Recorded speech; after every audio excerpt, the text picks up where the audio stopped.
ওয়াকফ সম্পত্তি নিয়ে যে সমাবেশ আপনারা করলেন, যে মুভমেন্ট করলেন, তার পরবর্তীতে আপনারা কি বার্তা দেবেন? এখানেই কি মুভমেন্ট থেমে থাকবে, না আপনারা আর নতুন কোনো পদক্ষেপ নিচ্ছেন? দেখুন, এই মুভমেন্ট থামার চলার মাঝখানে যেটা আমাদের পাওনা, যে সরকার যদি তার নিজস্ব চিন্তাভাবনা থেকে পিছু হটে যায়, তাহলে আমাদের মুভমেন্ট সফল বা আমাদের মুভমেন্ট করার দরকার নেই। দেশের শান্ত পরিবেশকে অশান্ত করা, অযথা রাস্তাঘাটে এই সভা সমিতি করে, এটা তো কারোর শখ নয়। আমরা অত্যন্ত কঠিন বেদনায় কাতর হয়েই আমাদের ভাষাটা আমরা গভর্নমেন্টকে বোঝাবার চেষ্টা করছি যে লক্ষ লক্ষ একর সম্পত্তি মুসলিমদের পূর্বপুরুষদের দেওয়া সম্পদ, সেই সম্পদ মুসলিম জনগোষ্ঠীর আর্থসামাজিক ধর্মীয় পরিকাঠামো মজবুত করার জন্য ব্যয় হওয়া উচিত। গভর্নমেন্ট যদি সেই সমস্ত সম্পত্তি নিজের করায়ত্তে নিয়ে নেয়, তাহলে আগামী দিন মুসলিমরা সেই সম্পত্তির অধিকার হারাবে এবং সম্পত্তি থেকে উন্নয়নের যে চিন্তাভাবনা, তা থেকে তারা বঞ্চিত হবে। এই জন্য আমাদের দাবি একটাই, যে ওয়াকফ সম্পত্তি যেমনভাবে ছিল ঠিক তেমনভাবেই থাকবে, মোতাল্লি শিফটে এবং মুসলিমরা যেভাবে পরিচালনা করছিল সেইভাবেই করা হোক। পাশাপাশি আমরা দেশবাসীর কাছে এটা বলবো আবার, যে এই মুভমেন্ট যেন বন্ধ হয়ে না যায়, রুকে না যায়। সারা রাজ্য জুড়ে, সারা দেশ জুড়ে চলছে। আমাদের রাজ্যেও প্রতিনিয়ত প্রতিটি মার্কেটে বিভিন্ন জায়গায় ছোট মোটা বা মাঝারি ধরনের বড় ধরনের সমাবেশ করা হোক। অল ইন্ডিয়া সুন্নতুল জামাতের সদস্য সমর্থক আপনার সহকর্মী যারা আছেন, তাদের কাছে আমি অনুরোধ করব, আপনারা আপনাদের এলাকায় ছোট ছোট পথসভা করুন, সচেতনতা বৃদ্ধি করুন। আমাদের প্রতিবেশী হিন্দু ভাইরা যারা আছেন, এই বিষয়টা তারা অনেকেই জানেন না, অনেক মুসলমানরা আছে তারা এটা বোঝেন না। তো সবাইকে এটা বুঝপড় করানো উচিত। প্রতিবেশী হিন্দু ভাই যারা আছেন তাদেরকেও বোঝাতে হবে যে দেখো, এই সম্পত্তি এইভাবে যদি গভর্নমেন্ট হস্তক্ষেপ করে, তাহলে আগামী দিন কিন্তু একটা টাইমে হিন্দু ভাইদের মন্দিরের জায়গাও তারা হস্তক্ষেপ করতে পারে, দেবত্রের জায়গাও তারা হস্তক্ষেপ করতে পারে। সুতরাং ধর্মস্থানটাকে ধর্মের জায়গায় রেখে দিয়ে, ধর্মটাকে ধর্মের জায়গায় রেখে দিয়ে রাজনীতিটা করা হোক। তা নইলে এই সরকার যদি ধর্ম নিয়ে এইভাবে রাজনীতি করতেই থাকে, একটা দিন আমাদের দেশটাই ক্ষতিগ্রস্ত হবে। সেই জন্য গোটা রাজ্য জুড়ে অল ইন্ডিয়া সুন্নতুল জামাতের যারা সমর্থক সহযোগী আছেন, তারা এলাকা এলাকায় ছোট ছোট সভা করুন। আমরা সেন্ট্রাল কমিটির পক্ষ থেকে বড় বড় কিছু সমাবেশ আমরা করব এবং প্রত্যেকটা বিডিওকে এ ব্যাপারে একটা স্মারকলিপি দেওয়া, ডিএমকে একটা স্মারকলিপি দেওয়া। তাহলে এই আন্দোলনের ধারা নিশ্চয়ই দিল্লিতে যারা আছেন তারাও অনুমান করবেন। তারপরে বিল যতদিন না আসে আমরা আন্দোলন চালিয়ে যাব এইভাবে। তারপরে বিল আসার পর সংসদ ভবনের অধিকাংশরা যদি এই বিলের বিরোধিতা করেন, তাহলে নিশ্চয়ই আমরা বুঝবো যে আমাদের মুভমেন্ট সফল হয়েছে, আমাদের চাওয়া পাওয়া সফল হয়েছে, আমাদের আর মুভমেন্টের প্রয়োজন নেই। কিন্তু যদি দেখি, আল্লাহ না করুন, যদি সেখানে সেই বিল কেউ যদি অপোজ না করে, বিরোধিতা না করেন, আর তারা যদি নির্বিধিতা এটাকে পাশ করিয়ে ফেলে, তারপরেও আমাদের আরো কঠিন সংগ্রাম করতে হবে। কারণ এটা আমাদের ইমানি লড়াই, এটা আমাদের অস্তিত্ব টিকিয়ে রাখার লড়াই, এটা দেশের শান্তি সম্প্রীতি রক্ষার লড়াই, এটা ভারতবর্ষের সার্বভৌমত্ব রক্ষার লড়াই। সুতরাং আমরা কোনো মতেই চাই না যে ওয়াকফ সম্পত্তি কোনো সরকারের করায়ত্তে চলে যাক। এটা মুসলমানদের সম্পত্তি, মুসলমানদের নিজস্ব জায়গায় থাক, এবং হিন্দুদের দেবোত্তর বা পীরোত্তর, দেবোত্তর বা মন্দির বা কালীর নামে যে সমস্ত জায়গা তারা উৎসর্গ করে রেখেছেন, সেগুলো তাদের জন্যই থাকুক। সুতরাং হিন্দু ধর্মের জায়গা হিন্দু ধর্মের পিছনে ব্যয় হোক, মুসলমান ধর্মের স্থানের জায়গা মুসলমানদের জন্যই ব্যয় হোক। এই ব্যাপারটা হিন্দু মুসলমান আমাদের উভয়কে সংগ্রাম করতে হবে। আরএসএস বারবার চাইছে দেশের হিন্দু মুসলমানকে বিভাজন ঘটিয়ে জাতি দাঙ্গা লাগিয়ে দেওয়ার। আমরা আসলে এই জায়গাটায় কখনোই যেতে দেব না। আমাদের প্রতিবেশী হিন্দু ভাই যারা আছেন, মুসলিম যারা আছেন, আমাদের সবাইকে বুঝতে হবে যে ধর্ম যার যার, কিন্তু দেশটা আমাদের সবার।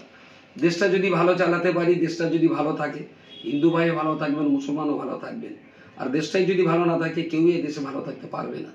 সুতরাং আমি সবসময় সবাইকে বলবো যে সবাইকে নিয়ে আমাদের পথ চলতে হবে।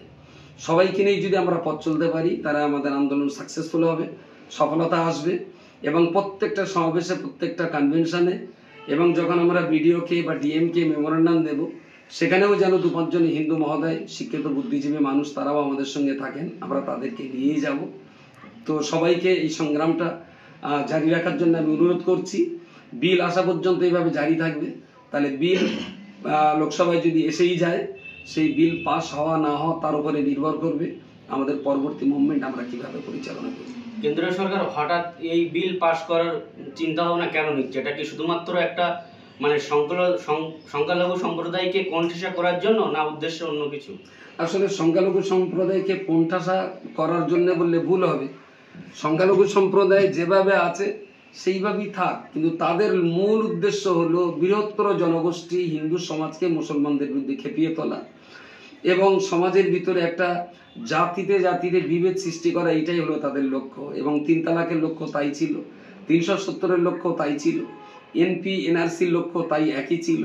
কারণ সে সময় তারা বলেছিল বিদেশ থেকে যারা আসবে, হিন্দু মুসলিম খ্রিস্টান ইসাই বৌদ্ধ যারা আসবে সবাই নাগরিকত্ব পাবে, কিন্তু মুসলমান যদি বিদেশ থেকে এসে থাকে তাহলে তারা নাগরিকত্ব পাবে না।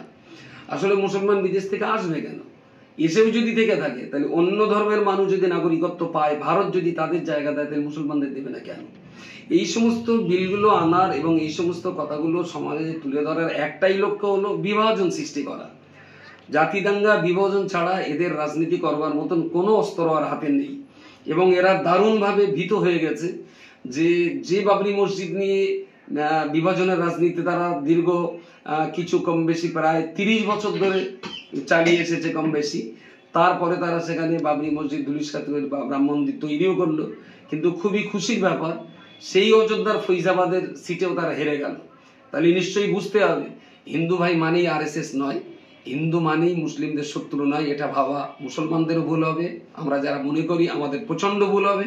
কারণ দেশের বৃহত্তর হিন্দু জনগোষ্ঠী তারা যদি সম্প্রীতি না চাইতেন, তারা যদি সৌহার্দ্য না চাইতেন, তাহলে কিন্তু আরএসএস অযোধ্যার ফৈজাবাদে জিতে যাওয়ার কথা তাদের, কিন্তু তারা হেরে গেছে।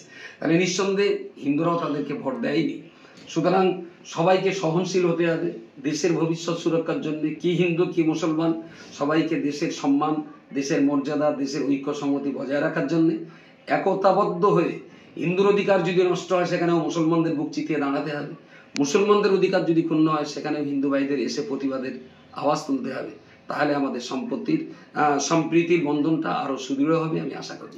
অনেক মহল থেকে প্রশ্ন উঠছে যে আজ নয় কেন্দ্র সরকার এই বিল আনছে, কিন্তু বেশ কয়েক বছর ধরে রাজ্য সরকার অনেক অকাপ সম্পত্তি তারা ভোগ দখল করে খাচ্ছে। এখন বলতে চাচ্ছে তারা যে এখন কেন কেন্দ্র সরকারের বিরুদ্ধে এই আওয়াজটা উঠছে, এতদিন কেন ওঠেনি? দেখুন, একটা গাছের ফল কেউ চুরি করে খাচ্ছে বা জোর করে পেড়ে খাচ্ছে, আর একজন পুরো গাছটাই নিজের দখলে নিয়ে নিচ্ছে। এই দুটোকে যারা এক চোখে দেখছেন তারাও নিশ্চয়ই বুদ্ধিমানের কাজ করছেন না। অকপ সম্পত্তি কেউ যদি জবরদখল করে থাকে, সেটা সবচেয়ে বড় দুর্বলতা বলবো আমাদের দুর্বলতা। আমরা সেই সম্পত্তি উদ্ধার করার জন্য উল্লেখযোগ্যভাবে পদক্ষেপ নিতে পারিনি বা আমরা নেইনি।